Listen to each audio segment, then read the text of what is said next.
Hello friends, कैसे हैं आप सब। दोस्तों, ये पॉलिटी का प्रैक्टिस सेट 22 है और इससे पहले मैंने 21 सेट पॉलिटी के जो लगाए हैं वो बहुत ही ज़्यादा इम्पोर्टेंट है और सब में से एग्ज़ाम में क्वेश्चन आए हुए हैं आपके एंट्रेंस में।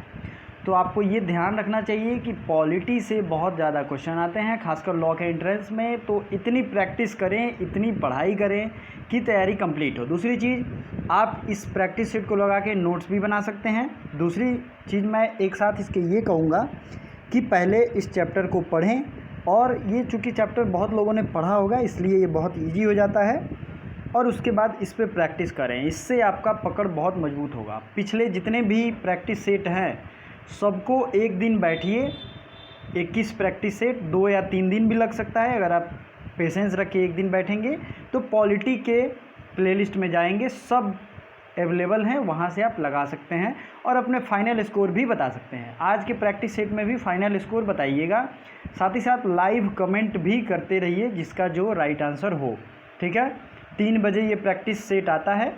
तो चलिए शुरू करते हैं। The president of India is dash head. Bharat के राष्ट्रपति डैश प्रमुख होते हैं। वास्तविक प्रमुख होते हैं, टिटुलर हेड होते हैं, या फिर अवास्तविक, एक्स ऑफिशियो। एक्स ऑफिशियो का मतलब होता है पदाधिकारेण, मतलब इसका मैं मीनिंग आपको समझाऊंगा, या फिर इनमें से कोई नहीं। तो बताइए, राष्ट्रपति पे बेस्ड आज जितने भी इंपॉर्टेंट क्वेश्चन हैं सब मैं बताने वाला हूं। और कुछ लोगों ने कमेंट भी किया था, उनके भी कमेंट मैं दूर करूंगा। देखते हैं कितने लोगों का सही होता है। तो ये सेकंड जो है अवास्तविक हेड, ये इसका राइट आंसर होगा। ठीक है, अब राष्ट्रपति होता क्या है ये तो आपको पता होगा, सुना होगा आपने, लेकिन अब मैं आप इसके बारे में डिटेल बता देता हूँ। राष्ट्रपति आर्टिकल 52 से 78 तक राष्ट्रपति के बारे में वर्णन है। संसद का एक प्रमुख पार्ट होता है। साथ ही साथ आर्टिकल 52 राष्ट्रपति के बारे में वर्णन करता है, ये आपको ध्यान रखना चाहिए आर्टिकल 52 के बारे में। ठीक है, नेक्स्ट चीज़ है कि ये जो है हमारे भारत के प्रथम नागरिक होते हैं, फर्स्ट सिटीजन होते हैं। क्या होते हैं? First citizen. इसका क्या मतलब है? अगर आप हायरार्की देखोगे, मतलब आप एक क्रम होता है जिसे प्रोटोकॉल कहते हैं, उस प्रोटोकॉल में राष्ट्रपति 1 नंबर पे होते हैं, फिर उसके बाद vice president, chief justice of India, PM या उप प्रधानमंत्री, इस तरीके की एक लिस्ट होती है प्रोटोकॉल। इसमें सबसे टॉप पे होते हैं राष्ट्रपति, इसलिए इन्हें भारत का प्रथम नागरिक कहते हैं। ठीक है, और he is the symbol of unity, integrity and solidarity of the nation. वो हमारे एकता, अखंडता और सुदृढ़ता के प्रतीक होते हैं, इन तीनों चीज़ों के। तो आपको ये ध्यान रखना चाहिए क्योंकि ये कई बार एग्जाम में इस तरीके से वर्ड पूछे गए हैं। ठीक है, नेक्स्ट है the parliament of India consist of Lok Sabha, Rajya Sabha और राष्ट्रपति या प्रेसिडेंट। घबराने की ज़रूरत नहीं है, मैंने जिनका इंग्लिश बहुत इजी होता है उन्हीं को बस इंक्लूड किया है। तो ये है, तीनों होगा इसका राइट आंसर। ठीक है, तीनों राइट आंसर होगा। क्यों?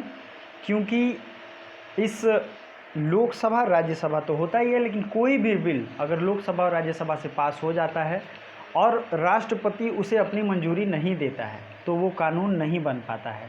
इसलिए ये भी एक अभिन्न अंग होते हैं। तो आपको ये कंफ्यूज नहीं होना है। ठीक है, लोकसभा, राज्यसभा और राष्ट्रपति। लोकसभा की पूरी कैपेसिटी कितनी है? 552, लेकिन अभी कैपेसिटी कितनी है? 545।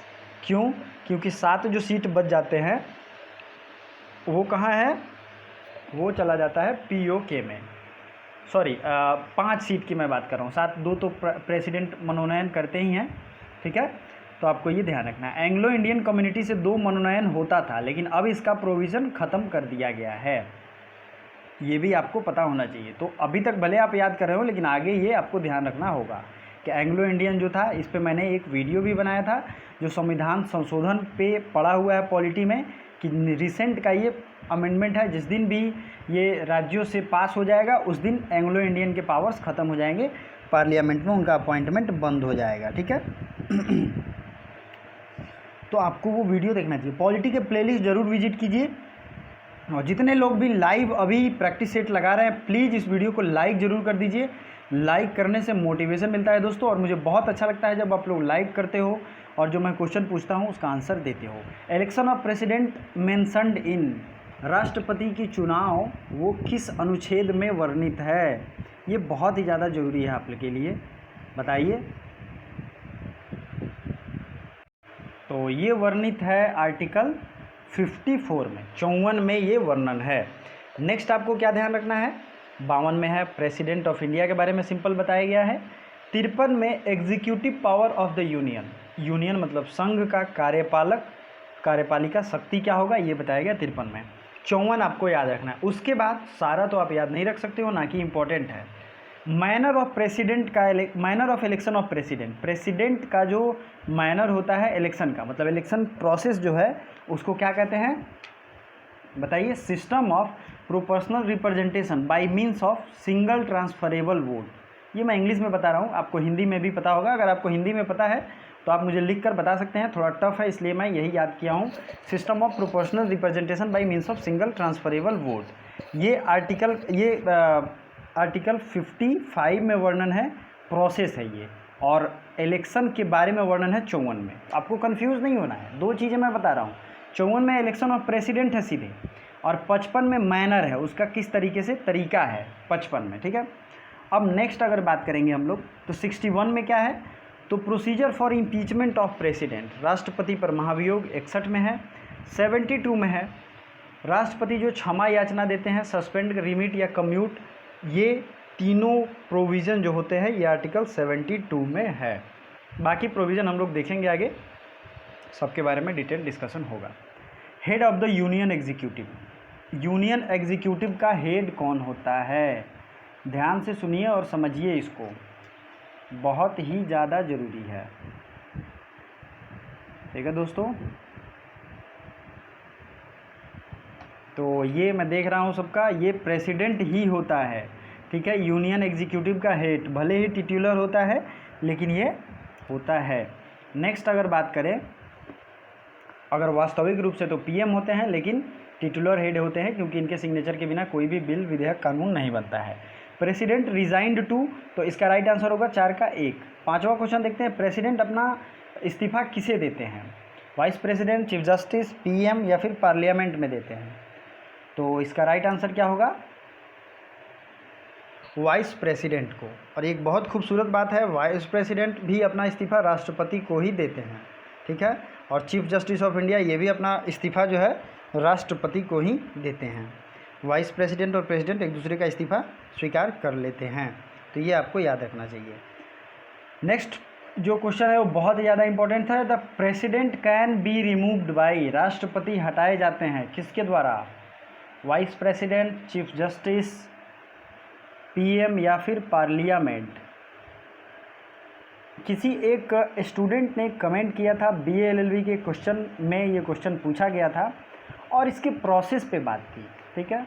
तो उन्होंने कमेंट किया था कि सर ये है, तो मैंने उन्हें वहाँ भी एक्सप्लेन किया और मैं उन्हें यहाँ भी बताऊँगा क्यों कन्फ्यूज़न होता है, ठीक है। तो कमेंट जब आप लोग करें तो पूरा पढ़ के करें, अदरवाइज़ दिक्कत तो आप ही को होगी, क्योंकि उसने तो गलत कमेंट किया था, मैंने उसे सुधारा, फिर उस लड़के ने कहा भी कि सर सॉरी सर गलत हो गया है, तो मुझे अच्छा लगा। बट आप लोग भी कमेंट करें तो पूरा चेक करके करें। The president can be remove by parliament, और इसका प्रोसेस क्या होता है? इम्पीचमेंट प्रोसेस का बहुत ही ईजी है अगर आप आराम से याद करें तो। देखिए, 2 इम्पीचमेंट होता है 2 लोगों का, एक होता है राष्ट्रपति का, दूसरा होता है chief justice of high court या सुप्रीम कोर्ट के जज जो भी हैं उनका। अब यहाँ कन्फ्यूज़न होगा आपको, तो सबसे पहले एक याद कीजिए, राष्ट्रपति ज़्यादा पावरफुल होते हैं ना, तो इनको हटाने के लिए ज़्यादा शक्तियाँ चाहिए। अब मैं आपकी कन्फ्यूजन दूर होता है। यहाँ बात क्या थी कि राष्ट्रपति को 1/4 मेंबर जो हैं किसी भी सदन के, लोकसभा के होंगे तो वहाँ के, राज्यसभा के तो होंगे वहाँ के, वो बहुमत से मतलब 1/4 से पास करते हैं। और उसके बाद जब इसको करेंगे तो 14 दिन का एडवांस नोटिस दिया जाएगा। उसके बाद इसकी जांच शुरू होगी दूसरे सदन के द्वारा, फिर 2/3 मत से, स्पेशल मेजॉरिटी जिसे कहते हैं, जब इसे पास कर दिया जाएगा दोनों सदनों से, तब उन्हें इम्पीच्ड माना जाएगा। तो यहाँ शुरुआत हुई थी 1/4 से, 1/4 संसद के सदस्य जो है वो साइन कर देंगे तो ये शुरू हो जाएगा प्रोसेस। लेकिन जब chief justice of high court या हाई कोर्ट के जज या सुप्रीम कोर्ट के जज की बात होती है इम्पीचमेंट की, तो ये कहाँ से शुरू होता है? अगर लोकसभा में शुरू हुआ तो 100 मेंबर साइन करके देंगे, नहीं तो राज्यसभा में अगर शुरू होगा तो मात्र 50 मेंबर के साइन से ये प्रोसेस इम्पीचमेंट का, महाभियोग का शुरू हो जाएगा। तो आई होप सबका कन्फ्यूजन दूर हो गया होगा अलॉन्ग विथ दैट बॉय। ठीक है, the president can be removed by, तो ये पार्लियामेंट हो गया, इसका राइट आंसर है 4। In the election of president dash are included, ये बहुत ज़रूरी चीज़ है कि प्रेसिडेंट के चुनाव में कौन कौन से लोग शामिल होते हैं, कौन कौन से, बताइए। MP, MLA, MLC या फिर ऑल। तो अगर इसका मैं जनरलिस्ट व्यू पॉइंट से बताऊं तो ऑल होगा, क्योंकि इसमें सब होते हैं। ठीक है, अब इसमें क्या होगा, दोनों हाउसों के जो सांसद होंगे वो तो होंगे, मतलब मेंबर ऑफ पार्लियामेंट। ठीक है, लेजिस्लेटिव असेंबली के मेंबर होंगे। आपको ध्यान रखना है कि ये सब इलेक्टेड होते हैं, जो चुने गए होते हैं। अब जैसे अगर किसी को गवर्नर ने अपॉइंट किया है तो वो नहीं होगा, यही मैं आपको बताऊंगा अभी थोड़ी देर में। फिर elected member of legislative assembly of Delhi और पुडुचेरी, मतलब जहाँ के भी लेजिस्लेटिव असेंबली में MLA होंगे जो इलेक्टेड होंगे वो होंगे। ठीक है, MLC नहीं होते हैं, MLC यहाँ मैंने गलत लिखा है। ठीक है, आपको ये ध्यान रखना है, MLC नहीं होंगे। दूसरा है नॉमिनेटेड मेंबर ऑफ, दोनों हाउस के जो नॉमिनेटेड मेंबर होते हैं जिन्हें राष्ट्रपति अपने द्वारा चुनते हैं, 2 मेंबर उसमें और 12 मेंबर राज्यसभा में, वो नहीं होंगे। ठीक है, और लेजिस्लेटिव काउंसिल के मेंबर नहीं होंगे, ध्यान से सुनिए। ठीक है, और किसी तरीके के जो प्रेसिडेंट के द्वारा अपॉइंट होते हैं वो लोग नहीं होंगे, मतलब MP, MLA बस इलेक्टेड, जो इलेक्ट किए गए। इस चीज़ को देखिए, क्योंकि इसमें बहुत गलती होती है, बहुत लोग फंसते हैं। Impeachment of president is taken from, तो ये महाभियोग की प्रक्रिया ली गई है यूनाइटेड स्टेट से। ठीक है, और वाइस प्रेसिडेंट का पोस्ट भी लिया गया है यूनाइटेड स्टेट से। Who is the first citizen of India, president, vice president, PM या फिर HM, HM मतलब होम मिनिस्टर। तो फर्स्ट सिटीजन कौन है, इसका तो मैंने पहले ही बता दिया है, ये हैं हमारे प्रेसिडेंट साहब। Which part declared dedicated to president, president के लिए कौन सा भाग डेडिकेटेड है। आपने अनुच्छेद तो देखा 52 से 78, लेकिन ये भाग कौन सा है, भाग है 5, क्योंकि 5 में यूनियन एग्जीक्यूटिव के बारे में वर्णन किया गया है। नेक्स्ट है 11 number question, the union executive consist of, union executive किसके किसके द्वारा मिलकर बना होता है। तो अगर मैं बात करूं तो संघ कार्यपालिका होगा, घबराने की जरूरत नहीं है। President, vice president, PM, council of minister, attorney general और ऑल। तो जितने भी यहाँ ऑप्शन में दिए गए हैं ना, सब के सब होंगे, मतलब 6 जो है इसका राइट आंसर होगा। और जल्दी से दोस्तों वीडियो को लाइक कर दीजिए ताकि ये वीडियो और भी लोगों के पास पहुँचे और उन्हें भी शेयर कीजिए। ठीक है, लाइक करना चाहिए किसी भी वीडियो को। Thank you so much for liking. Next है इतने जो हैं ये यूनियन एग्जीक्यूटिव में president, vice president, prime minister, council of minister and attorney general तक होते हैं। अटॉर्नी जनरल का आर्टिकल क्या है, लाइव कमेंट करके मुझे बताइए, मैंने कोड वर्ड में लिखा भी है। The president take oath before, राष्ट्रपति किसके समक्ष शपथ लेते हैं, तो ये होते हैं चीफ जस्टिस ऑफ इंडिया। ठीक है, अगर ये नहीं होते हैं तो सीनियर मोस्ट जज ऑफ सुप्रीम कोर्ट, उसके जो सुप्रीम कोर्ट के एकदम सीनियर मोस्ट जज होंगे वो शपथ दिलाते हैं। और एक चीज़ और मैं बता दूं, राष्ट्रपति इनके सामने शपथ लेते हैं और ये भी राष्ट्रपति के सामने शपथ लेते हैं। दोनों चीज़ें आपको ध्यान रखनी है। ठीक है दोस्तों, नेक्स्ट है qualification of president in age, राष्ट्रपति की अगर अर्हता बात करें उम्र में, तो कितने वर्ष की उम्र में वो राष्ट्रपति बन सकते हैं। एक चीज़ और मैं कहना चाहता हूँ, ये पार्ट 1 है, इसका एक और पार्ट मैं लाऊंगा जिसमें राष्ट्रपति के अधिकार, उनके पावर्स, उनके प्रोसीजर से रिलेटेड रहेगा। अगर वो पार्ट जल्दी चाहिए, कल चाहिए, तो आप लोग प्लीज़ मुझे कमेंट करके बता देना, क्योंकि मैं वीडियो डालता हूँ बहुत मेहनत करके और आप लोग कमेंट करके बताते नहीं हो कि आगे क्या चाहिए, तो मैं भी डिमोटिवेट हो जाता हूँ। तो इसका ध्यान रखिए कि अगर आप लोग पार्ट 2 डिमांड करोगे जिसमें उनके अधिकार, एग्जीक्यूटिव, लेजिस्लेटिव, जुडिशियल पावर जो भी राष्ट्रपति के होते हैं उन पे मैं प्रैक्टिस सेट लेके आऊँगा, जिससे ये आपका चैप्टर पूरा ही हो जाएगा और एग्ज़ाम में इससे क्वेश्चन आता ही आता है। तो बताइए, ये जो है क्वालिफ़िकेशन है 35 साल की उम्र होनी चाहिए कम से कम, भारत के नागरिक होने चाहिए ठीक है, ये सब इसकी क्वालिफिकेशन है। 35 साल एज होना चाहिए, मेंबर ऑफ लोकसभा वो होने चाहिए, ठीक है, और should not hold office of profit office of profit इनका नहीं होना चाहिए, कोई भी ये उस ऑफिस में नहीं होने चाहिए। Serially current president is which number, देखिए अभी के जो वर्तमान राष्ट्रपति हैं वो किस क्रम के हैं, उनका क्रम क्या है, 14, 15, 16, 17,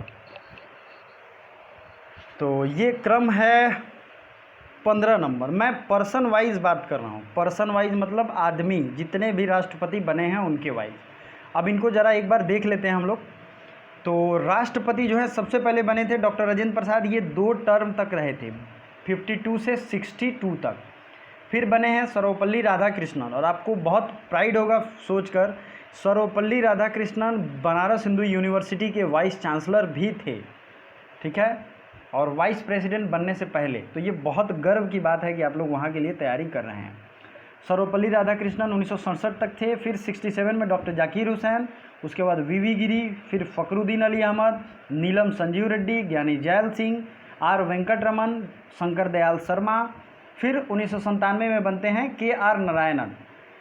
के.आर. नारायणन के बाद 2002 में बनते हैं एपीजे अब्दुल कलाम, 2007 में प्रतिभा पाटिल, 2012 में प्रणब मुखर्जी, जिनका क्रम प्रणब मुखर्जी का 14 था, और 15वें प्राइम मिनिस्टर हमारे राष्ट्रपति अभी के हैं, जिनका नाम तो आपको पता ही होगा, ठीक है।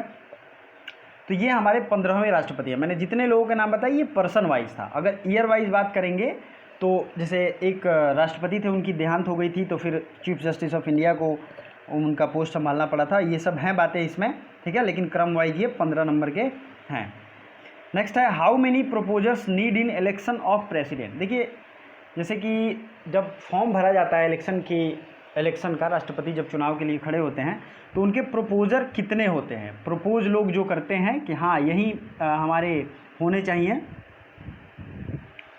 तो ये होते हैं प्रोपोजर 50 लोग। ऑप्शन 3 जो है वो लाइट होते हैं। देखिए 2 चीज़ समझना है आपको, 50 जो होते हैं इलेक्टर, जो उनको चुन के नाम देते हैं, वो होते हैं प्रोपोजर, और 50 जो इलेक्टर होते हैं वो सेकेंडर होते हैं।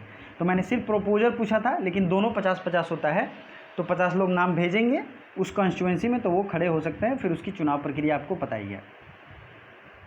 How many members signed for the impeachment motion in Lok Sabha, राष्ट्रपति के महाभियोग में कितने लोगों का हस्ताक्षर जरूरी है लोकसभा से, ये तो मैंने बहुत बेहतरीन तरीके से समझाया है, और ये इसका राइट आंसर होगा 1/4, मतलब 550 है तो इसका 1/4 कर दो, जो आएगा वही इसका राइट आंसर होगा। Impeachment process is dash process, महाभियोग की प्रक्रिया एक डैश प्रोसेस है। क्वासी जुडिशियल मतलब होता है अर्ध न्यायिक, प्लीज़ जिनकी हिंदी है वो देख लेंगे, अर्ध न्यायिक। जुडिशियल प्रोसेस मतलब पूर्ण न्यायिक, एग्जीक्यूटिव मतलब कार्यपालिक, तो ये प्रोसेस है क्वासी जुडिशियल, ठीक है। नेक्स्ट क्वेश्चन है क्षमा या दया का प्रबंध किस अनुच्छेद में है, पार्डनिंग पावर ऑफ प्रेसिडेंट, ये तो बहुत लोगों को पता होगा, आर्टिकल 72। और अभी मैं आपसे एक लास्ट क्वेश्चन भी पूछूंगा जिसका आंसर आपको कमेंट करना है, राष्ट्रपति का अभिभाषण किस अनुच्छेद में है। इससे पहले कि वीडियो खत्म हो, वीडियो को लाइक जरूर कर दीजिएगा, लाइक करते जाइएगा दोस्तों। तो राष्ट्रपति जो है जब भी संसद का सत्र शुरू होता है तो वो भाषण देते हैं, तो ये होता है आर्टिकल 86, और 87 में स्पेशल मेंशन होता है, जब कोई बिल उलझ जाता है तब उनके जो भाषण होते हैं तो वो आर्टिकल 87 में होते हैं, और ऐसे 86 में। नेक्स्ट है आपके लिए जो प्रश्न मैंने रखा है वो बहुत ही प्यारा है, आपको इसका आंसर कमेंट बॉक्स में कमेंट करना है, मुझे बहुत ही अच्छा लगेगा। अध्यादेश किस अनुच्छेद में वर्णित है, ऑर्डिनेंस पावर, आर्टिकल 123, 124, 125 और 167। जो मैंने पूछा है कि क्या आपको इसका पार्ट 2 चाहिए, अगर इसका पार्ट 2 चाहिए तो आप लोग मुझे कमेंट करते हैं। साथ ही साथ और भी जो सब्जेक्ट है उनका भी प्रैक्टिस सेट चल रहा है, तो सारे प्रैक्टिस सेट विजिट कीजिए, टाइम निकालिए उसके लिए, प्रैक्टिस सेट लगा के नोट्स बनाइए, बहुत ज़्यादा हो जाएगा आपके लिए, पढ़ाई के लिए आपकी तैयारी बहुत अच्छी हो जाएगी। डेली टारगेट पूरा कीजिए, ठीक है। Thank you so much.